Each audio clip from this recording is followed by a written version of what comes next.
Pada video kali ini saya akan membahas terkait mind mapping yang sudah saya buat mengenai konsep laporan laba rugi.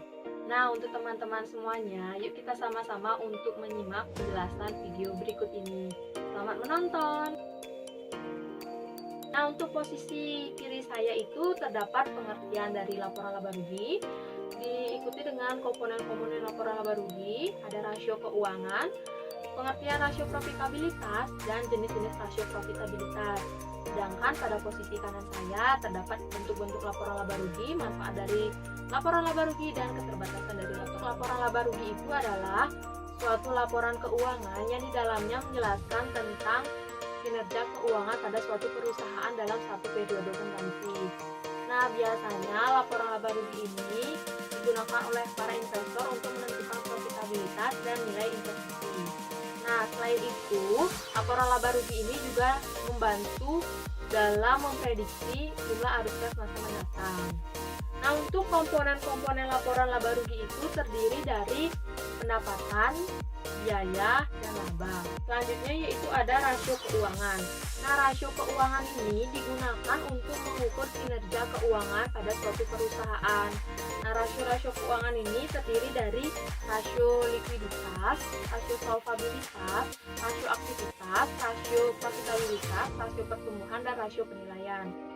Nah, namun pada konsep laporan laba rugi ini hanya satu rasio yang akan kita bahas, yaitu rasio profitabilitas. Di mana rasio profitabilitas itu adalah rasio yang digunakan untuk mengukur kemampuan perusahaan dalam menghasilkan laba dari aktivitas bisnisnya.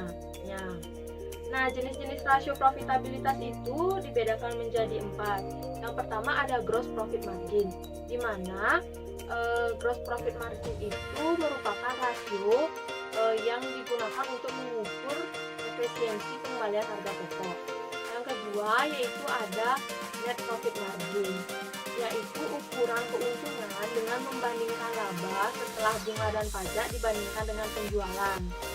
Dan yang ketiga yaitu ada return on investment, merupakan rasio yang digunakan untuk mengukur kemampuan perusahaan secara keseluruhan dalam menghasilkan keuntungan dengan keseluruhan aktiva yang tersedia di dalam perusahaan.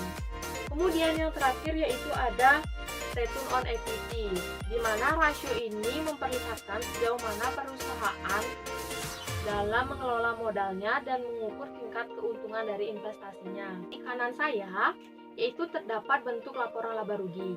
Nah, bentuk laporan laba rugi ini dibedakan menjadi 2, yaitu laporan laba rugi bentuk langsung dan laporan laba rugi bentuk tidak langsung. Untuk laporan laba rugi bentuk langsung, semua pendapatan dan keuntungan yang termasuk unsur operasi perusahaan akan dimasukkan pada posisi awal laporan laba rugi. Nah, sedangkan untuk kewajiban dan kerugian berada di bawahnya. Kemudian yang kedua yaitu ada laporan laba rugi bentuk tidak langsung, di mana terdapat beberapa langkah dalam menentukan keuntungan bersih suatu perusahaan. Kemudian di sini akun-akun operasi dan non operasi itu dibedakan lagi. Selanjutnya yaitu ada manfaat laporan laba rugi. Manfaat laporan laba rugi bagi investor dan kreditur diantaranya yang pertama mengevaluasi kinerja perusahaan, yang kedua memprediksi kinerja masa mendatang, dan yang ketiga yaitu membantu dalam menilai risiko. Selanjutnya yaitu keterbatasan dari laporan laba rugi. Yang pertama yaitu pos-pos yang tidak dapat diukur secara akurat tidak dilaporkan dalam laporan laba rugi. Yang kedua, angka-angka yang dipengaruhi oleh metode akuntansi yang digunakan. Dan yang ketiga yaitu pengukuran yang melibatkan pertimbangan. Nah, sekian pembahasan mengenai mind mapping yang sudah saya buat terkait konsep laporan laba rugi. Semoga bermanfaat.